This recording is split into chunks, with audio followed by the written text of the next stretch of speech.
Hi there, everyone. This is Summer Kinnard. I'm the author of Such is the Kingdom, A Practical Theology of Disability. And I am coming here today to talk to you about fasting in the Orthodox Christian Church for autistics. One of the things that happens since I talk a lot on my website about praying as an autistic person, and I wrote in my book a lot about praying with invisible disabilities, is that parents will send me questions and say, my kid's autistic. How do you deal with this? And how can I help my child? So I have gotten so far leading up to this nativity fast, which just started today in the Orthodox Church, some parents who have asked me how I fast or what is my advice for fasting with autistics, with autism. So I'm here today to tell you, for me, I always have to say I'm an expert, not an authority, in the sense of I'm not your doctor spiritually, your priestess. So fasting is a type of medicine. And what I can help you do is adapt things and give you options. And like my friend Melissa Nosko says, she says, if the priest gives you the prescription and she can help you fill the prescription like a pharmacist, because she writes recipes for fasting. And I really love that image. So that's what I'm doing here today. Your priest is going to help guide you, and I'm going to help you try to figure out how to make it work for being autistic. So please feel free to send your priest to this if you wanted to ask them more questions. That's totally fine. I just finished today doing the Ancient Faith Women's virtual retreat, and it was so lovely. And that I'm a little hoarse because I've been working and talking all day with that. So the first thing I want to talk about are a few challenges. So whenever you're autistic, you have something, there are some dangers, some things that we're more prone to that maybe a non-autistic person is less prone to. And one of those things is sensory disintegration. One of the big things that we have to learn as autistic people is to self-regulate and to manage our sensory input so that we can then thrive, basically. If you can get, vestibular movement, which would be like rocking, being on a swing motion, basically, but a certain type of motion is soothing. Or if you can get deep pressure motion, deep pressure, like trampolines, jumping on stuff, weighted blankets, things like that. And also tactile, like using playing in the dirt when we garden. There's playing with rice if you have little kids, maybe. All those sorts of things go together, and it's part of what we would call a sensory diet. So we have to regulate our senses in maybe sometimes a more intentional way. And there are really ordinary ways to meet these sort of extraordinary needs. It's just a matter of extra complexity in the nervous system. It's not some sort of creepy thing. Okay. So there's lots of interesting ways to do that. But the reason I mention that is whenever you change something in somebody's food diet, you can sometimes accidentally trigger some sensory disintegration. And there's a couple of reasons for that. Number one, textures and shapes and smells that are different. Sometimes an autistic kid will not be able to register a different food as food. It's not that they're being picky and they're not being defiant. Their body just has the same reaction to that as you would to someone telling you to eat a boot. It just doesn't register as food.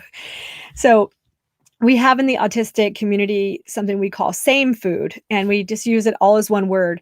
And I try to track down who first said this, and I don't know. It's such a great description for the way that we are with food that I could only find blog posts that talked about it as something we already were all talking about. So I'm not sure who to credit with that. But the idea of same food is that we'd like to have, depending on the person, we have a set of preferred foods. Maybe it's a handful, like 5, maybe it's 12 preferred foods. But a lot of us will want to have the same type of food either every day or rotating on a weekly basis. We may have 3 types of breakfast we like, maybe 1 type, depending on the person. But when we have our same foods, the first thing to know is it's a kind of fast in itself to have those sensory aversions to so many things. So we already are kind of regimented. So it's really important before you give someone medicine to find out what medicines they're already taking, right?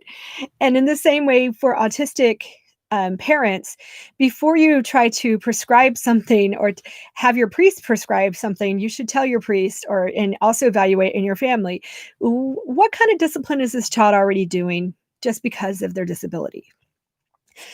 In addition to having food preferences that are really kind of hardwired and they're not being defiant or anything like that. A lot of us have gut issues. Either we have celiac or food allergies, or we have some other sort of thing going on where we can not really process or digest some of the other a lot of different types of foods. And so a lot of us have limited diets because of that. So if you have food allergies, you're already fasting. If you can never eat bread and pizza or things like that, um, you're not going to be it's different for you to approach a fast from a dietary standpoint than it is from somebody who can eat whatever they want whenever they want. And they're just now, for someone who has hundreds of options and that's how their normal diet is, it's very different to give up 70 foods than somebody who has 75 foods giving up 70 foods. You see the difference? So sometimes for your health, you need to really consider um, what you're asking of somebody in context and in proportion. The other thing I want you to know is this big word. It's called interoception.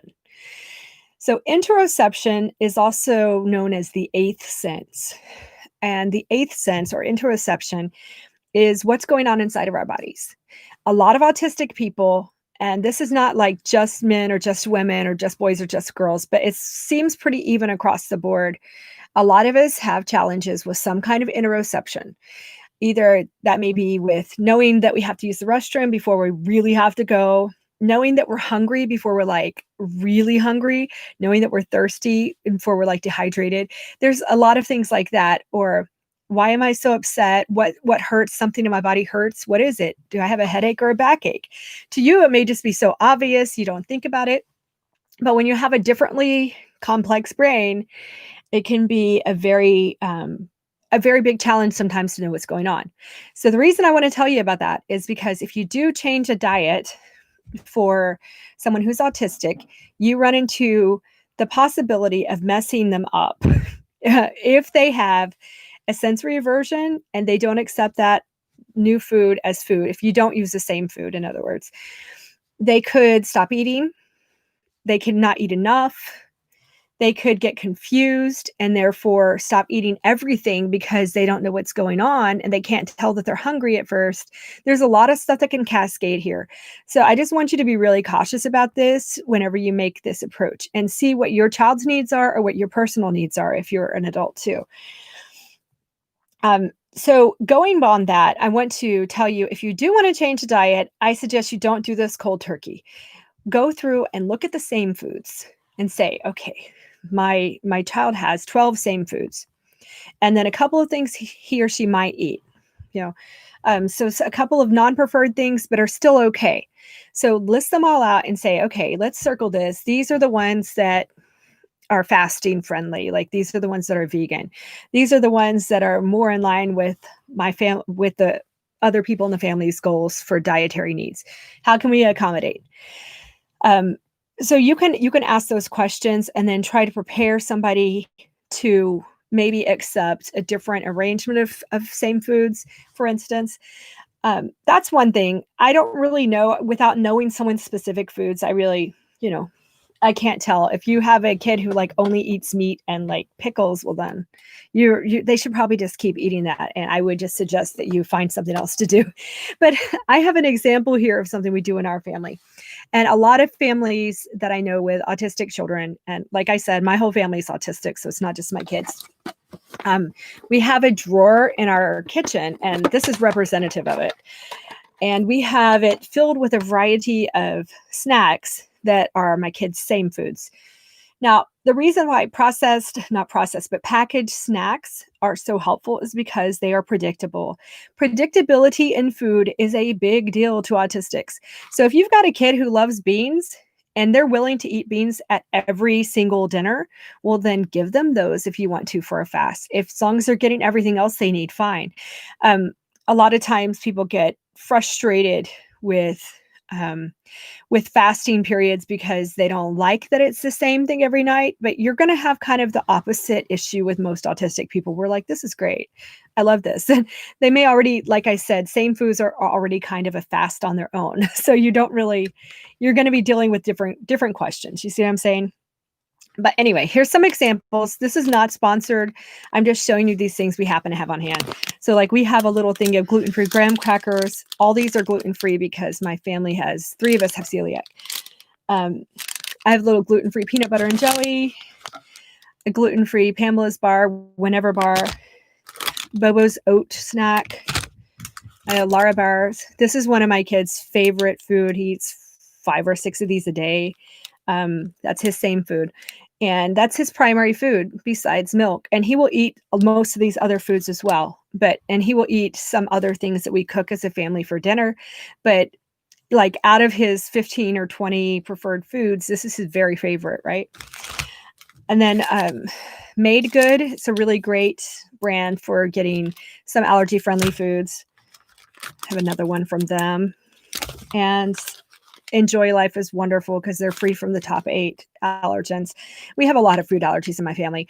Food allergies and being autistic seem to go together. I think I've read so many articles about people guessing as to why, but seems to be mostly guesses. We don't know. But just accept that that's true and consider the possibility that you're going to have to accommodate. It's really, really highly likely that you have someone with some kind of food allergies if you have an autistic family.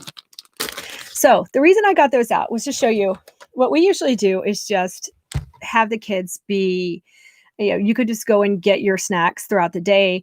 We always serve them breakfast and we serve them dinner, and then we offer them lunch. So sometimes the kids will want to self-regulate and just go and get snacks out of the drawer 2 or 3 times a day in the middle of the day. And that's totally fine with us. Like, as long as they're eating, we are trying to encourage them to know when they're hungry and go get the food. That's part of our like training and interoception for them. But if you have somebody who's like, let's say a tween or a teen who wants to try to fast but has same foods, one thing you could do is say, let's say this is just totally made up, all right? Let's say normally the kid eats 3 bars during the middle of the day, and that's sort of like a lunch for them.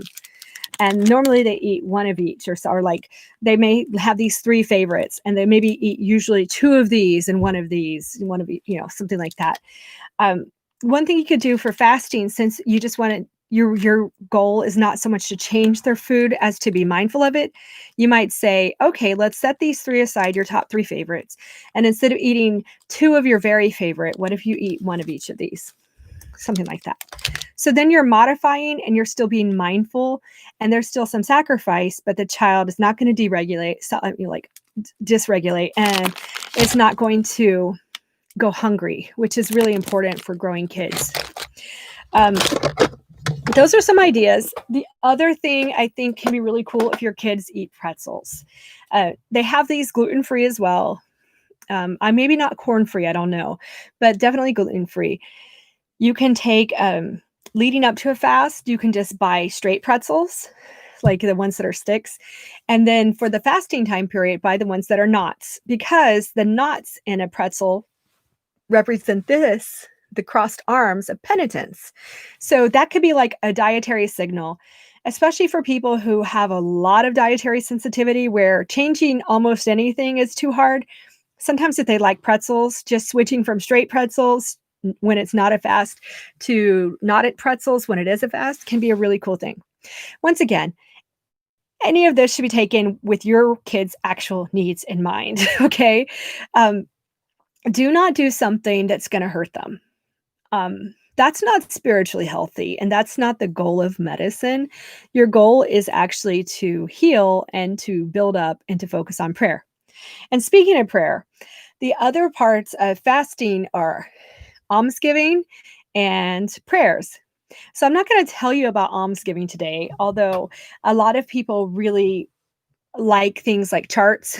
If you have a child who wants to help another kid somehow, you can find a way to do that most of the time, like either by saying, okay, I'm going to save up, do some chores to earn some money to give to a cause, or maybe you can adopt someone off an angel tree, or you can go to one of the various charities, help, you know, if you have the money to do that. I know the pandemic has made a lot of people needing alms rather than the other way around, and asking for alms is also part of almsgiving. But maybe you are able to say, my child can do chores and earn $5, what have you. And they could give that $5 and it can pay for somebody's Thanksgiving at a food bank or something like that. Whatever. You can do things like that, and it could be really meaningful. And you can use all of your other tools that you have for your interventions and self-regulation. Maybe you have charts. Maybe your kid likes visual schedules.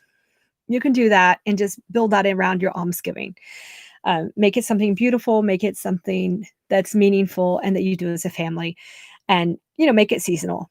So, I'm not going to go into all of that. I'm sure Pinterest has ideas, but anything that you can see that's just cute and beautiful out there, you could adapt it to being autistic. I think sometimes people start to think of their kids' autism as some sort of clinical thing, and it's not clinical. It's just your person who you love. It's just that they have a different kind of brain. So if you go through and you love a certain type of thing and a certain type of beauty, use that to help support your child. And later this year, I'm not sure if we're going to get it out at the end of the year or if we're getting this book out in early January, but we're going to be releasing a book that I'm writing now called Our Autistic Home, which talks a lot about this and gives a lot of advice. So you'll see that in about a month and a half, somewhere around there. I'm working on it still. So I think that will help you. It's just wisdom from our autistic home to yours, because if you have someone autistic in your family, maybe it would help you to have some insights from people who are thriving, right, in an all autistic household. The other thing I want to talk to you about is prayer. So whenever you do prayers, instead of just doing reading a prayer or just saying a prayer out loud, the thing that I recommend if you want to engage your autistic family member or yourself more is to add a sensory anchor. So on my website, summerkennard.com, I talk a lot about sensory anchors. And if you go to my website and look on the recent talks tab and scroll through those, I have slides that talk about sensory anchors a lot.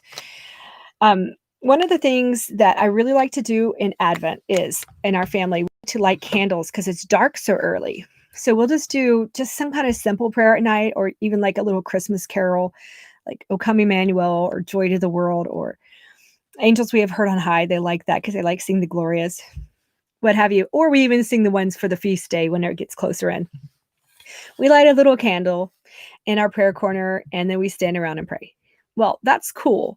But one of the things that's really nice to add for kids is to let them start to either light the candle or to get an LED candle for them and let them turn that on and hold it.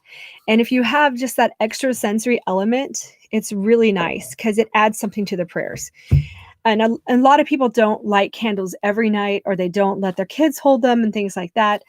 These little light up battery powered LEDs, if you buy them in bulk, they're like 50 cents. And if you don't buy them in bulk, I think they're around $1. They're not too expensive, and you can buy them in a lot of different places. So they take 2 AA batteries. So these are really nice. What I like about these is they're pretty sturdy. My children do drop these sometimes.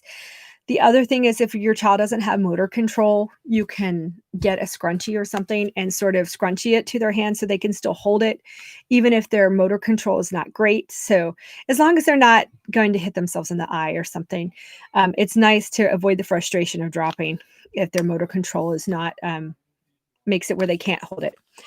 So one more thing I want to tell you, I think one of my kids is screaming in the background. That's classy because I'm on a live video. They're okay. It's just bedtime. Is to add a sensory element like sand. So I'm on a live video, baby. She's just getting sleepy. I'm going to go get her in just a minute. So I want to tell you this one more thing real quick. And that is that I have this really, really simple kinetic sand. And once again, this isn't sponsored. This is just one of my favorite tools. This is the one that comes in a shell-shaped package. And then I have those ones that come in the little sandcastle shape too. And what I like to do is during the prayer time, you just hold this and you put some like pearls or beads in it. And then you can let the kids take turns or family members take turns putting however many beads they want. And then for each bead that you find, your like for your turn of the prayer, to just say what you're thankful for or what you're praying for. So like praying for people who are sick with COVID, um, praying for grandma, or giving thanks for getting to see someone on Zoom, and just go through. It could be whatever, thankful for the dog. I'm grateful for my favorite game. I'm grateful for, so on. And then what's nice about it is you can make this a routine for your whole family. You can take turns deciding how many pearls are in there for the next person, which can be a lot of fun. And, but the main idea is just to do an anchor and to make that, instead of just adding a prayer, to add an element to the prayer that makes it more accessible.